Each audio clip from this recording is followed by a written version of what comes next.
So, what happens to the comic shop in the future? Well, we've hit that moment. Let's talk about that.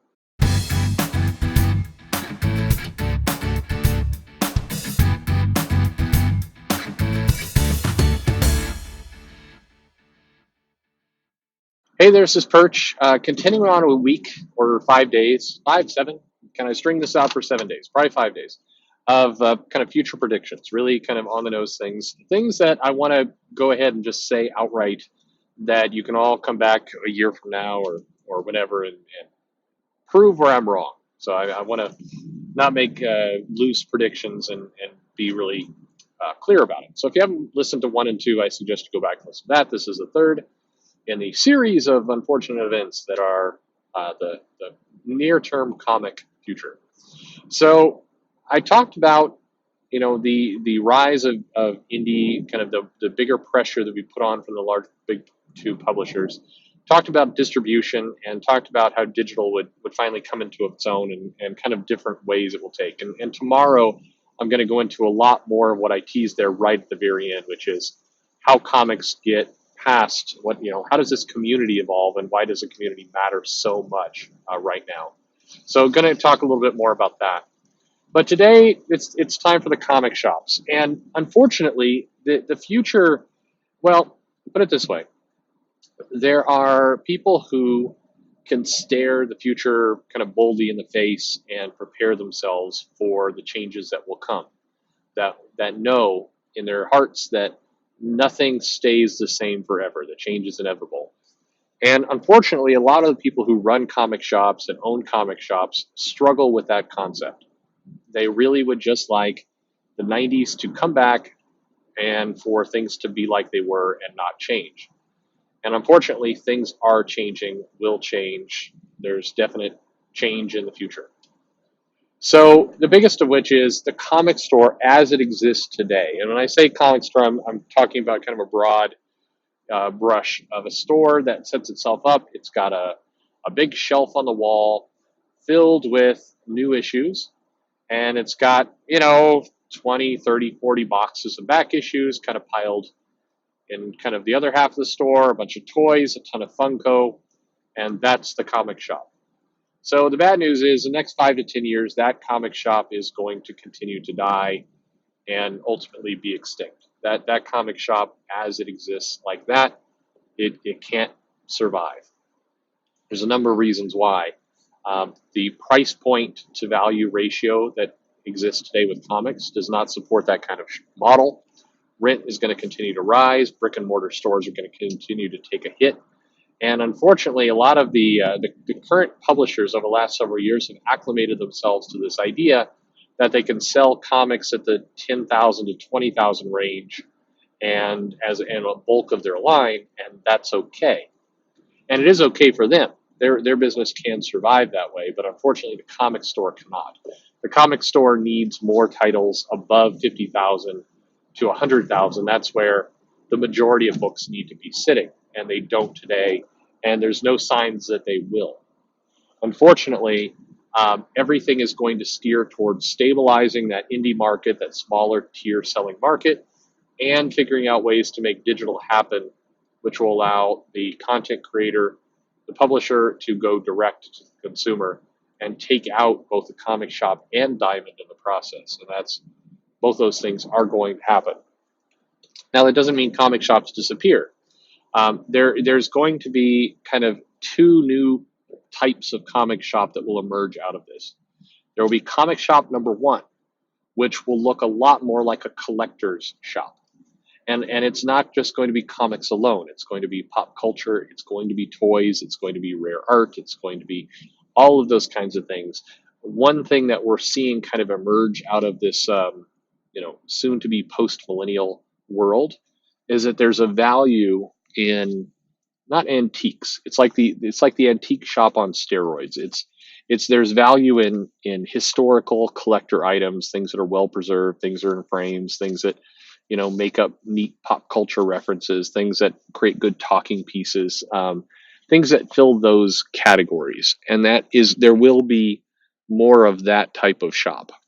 Now, the good news for comic shops is that that's going to be really hard for a chain to kind of mass produce and own the market on that. They're going to have to go and kind of have, collector scouts. Now you will see that happen. You are absolutely going to see a couple franchises, a couple larger chains pop up that specialize in this idea of pop culture collectibles, and they will hit the market and they'll offer, comics and art and all these kinds of different things. And there will be, one in every major city, and you get kind of a similar experience. And the people who work in those shops will be split to workers, and then, people whose job it is to go out and obtain these collector items. That's definitely coming. Some of you, if you live in a bigger city, you may have noticed in the malls there's a store popping up that's designed to sell kind of experimental products. So things that are not mass produced, things that are maybe a little bit more like a garden grower set, or a paper to pen digital set, or these kinds of products that are more niche, and they're usually higher priced, and they're really aimed at people with too much money on their hands, and they're kind of new products. And it's a chain. There's a couple of them out there that are designed so you could be the first. This is like the early adopter shop. And so you're going to see the same thing for collector's items. It's kind of almost the late adopter shop, the people who are going to come in and be like, I'm looking for something like Fuego, if you've seen that in the mall, these kind of, pop culture items, but really more aimed at collectors. So you are going to see those. There's like one group I know that's trying to get this going, and they've got, I think, 4 shops, and they're going to do this, and they will eventually serve comics as well, because it's just going to make sense as a collector's item. People trying to it's going to be really, what will make this move it'll be Gen X, who are aging, and they're getting into their 40s, and as they approach their 50s, they're going to have some disposable income, and they're going to want to remember their childhood. So you're going to see these people suddenly want to buy this kind of stuff, and that's what's going to fuel this market. So you're going to see that kind of shop. The other kind of shop, the comic shop number 2 market, will be heavily based on experience.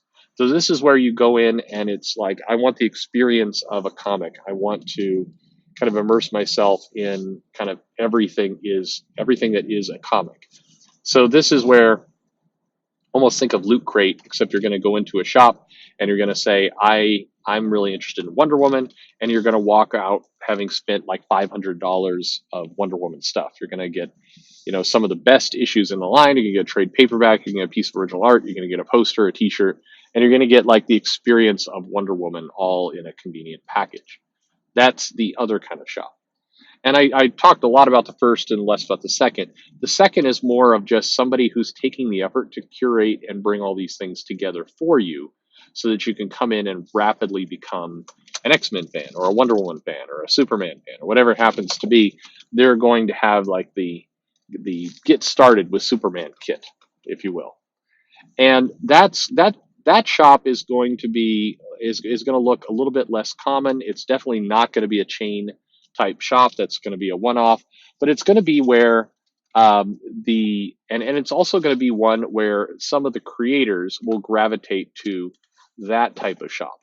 This is where some of the comic artists or writers who are kind of past their prime, if you will, or past the place where they can do business, they are going to set up those kinds of shops, and they're going to do some original art themselves on the side. So a little bit like kind of like Tim Doyle's little studio kind of approach that he does. Think about it like that, only it's more of a full service end-to-end type shop. That's the other kind of comic shop. So we got 2 in our future. We got one that's going to steer more into back issues and collectibles, and more of kind of that remembering your childhood, remember this previous market. And the other that's going to be a little bit more experience driven, where you're going to get some original things, and you're going to get more of a package curated bit of product all in one. Those are the 2 comic shops in the future. Now, unfortunately, it's going to knock out quite a bit of people who kind of work in shops today that are going to have a really hard time transitioning to that. The other thing you might notice from what I just described is that neither of those rely on new issues. And there's a reason for that. The new issue is going to be vastly deprioritized as a moneymaker. Doesn't mean that those new issues won't still be available. It's just that they are going to, they cannot make up the bulk of sales for the shop to survive. I also believe that you're going to see places like Walmart and Target, and other kind of, and I believe that there's going to be a moment in time where other retail shops are going to start carrying comics, almost like the rebirth of the newsstand, but it won't be the same. Again, we're not going backward, we're going forward. So think about this. If comic shops are struggling to figure out where they survive and where they fit in the global economy and with retail, all shops are. This isn't a comic store only problem. A lot of people forget about that. So as you're looking at a bunch of movies that are making $1 billion, a bunch of comic properties that are super, super big in terms of drawing attention and eyeballs and interest, you are going to see shops and chains start asking why they don't have a piece of that. So, for example, if you're Safeway, if you're Vons, if you're Publix, if you're one of these big grocery store chains, um, you might be asking yourself, why don't, where are my comics? I guarantee you, in fact, I know for a fact, some of those big chains have asked that question. They're like, hey, wait a minute. When I was a kid, there were comics in our stores. Now there are no comics in our stores, and comic movies are huge. Where are the comics? They are asking these questions. And pretty soon, sooner than later, that question will be answered with we're going to start providing comics in these stores. And it will be made all the more easy if Marvel and DC, kind of in my first video, talking about the future, have curated and pruned back and adjusted their line from an editorial standpoint, that they're now speaking directly to the market in a cleaner, more managed way. Then absolutely, those two are going to fight each other, and it'll be a happy romance where, Spider-Man will be in Safeway.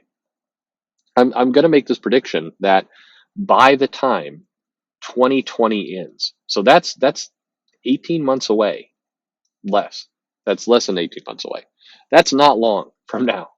But by the time that as we're ringing in 2021 New Year's, January 1st, you will see either a news announcement or it will have happened that there will be Marvel Comics, Disney Comics, inside of the grocery store. They'll be there. I promise. Because of this exact reason. They're trying to figure out how they make money too. They're trying to figure out how they offer more of a full service experience. And by the way, it's not about saying, hey, we need to make money. Let's get comics. Comics are a big money maker. No, it's about bringing people into their store. Everything is about bringing people into their store. And if you're a grocery store, you see Walmart and you see Amazon and you see a bunch of other places starting to tap into that. If you live in a big city, there's a lot of services now where they'll bring vegetables to your door. They'll just bring you a box of fruit or vegetables. That's dangerous. There's a bunch of startups right now, a bunch of people going out and getting VC funding so they can provide, online butcher, basically, where you go onto a web forum, you click a couple things about what meat you want, and then the meat's delivered to your house. Everybody's trying to make that happen.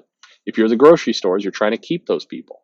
And so one of those elements will be comics. Again, not because they necessarily want to sell a bunch of comics, but because they're going to go, hey, we want parents to come here. Hey, we want people to buy things. Hey, superhero movies are popular. Hey, remember when we were kids, they used to have comics and that was a draw to bring people into the store because the kids would read their comics. Let's bring those back. And they will. So that's absolutely going to happen. But all this is bad news for the comic shop. It means the comic shop is going to have to deprioritize new issues. It's going to have to focus more on either the collector market or the experience market. One of those two. If you don't go with one of those two, you're going to fall in the nasty middle and you're going to be in a lot of trouble. Now, obviously, Midtown Comics, Mile High Comics, some of the really huge comic chains, places like Golden Age Collectibles in Seattle, they're going to do just fine. But let's take a look at Golden Age Collectibles in Seattle.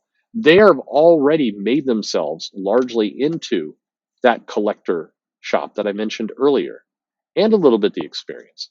Pike Place Market is a tourist destination inside Seattle. It's where a lot of people go when they visit Seattle. It's what they see on postcards. They've seen the commercials with people throwing fish. That's what people know Seattle for. It's one of the main things, along with the Space Needle and a couple other landmarks. So that comic shop, which is inside the Pike Place Market and has been there for a long time, it's a tourist attraction in its own right. It's an experience. And inside of it, you'll notice that a very small portion of the store are the new comics. They get the new comics, they sell the new comics, but on a given day, The new comics is not what's bringing in all their money.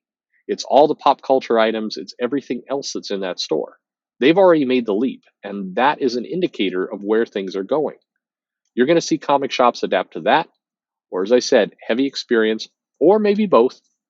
And that's what the comic store of the future is. The new comic sales and all that, it's going to happen digitally, it's going to happen peer to peer, it's going to happen through the community, and it's going to happen in the big stores again. It's going to transition back to what will be the new newsstand. But anyway, that's my prediction for comic shops. I think there's a lot of ways comic shops can defend themselves, stabilize their business, and be strong. But it does require change. And change is tough. Tomorrow we're going to talk a little bit more about distribution, the community, peer to peer, and I'm going to make more crazy predictions, bigger predictions about where comics are going to change, what is going to be popular, what's going to be sold, what's going to happen with the movies, and much more. So like, subscribe, click the bell for notification, share with a friend, follow me on Twitter at Comic Perch, tell me I'm stupid. I can handle it. Thanks for listening.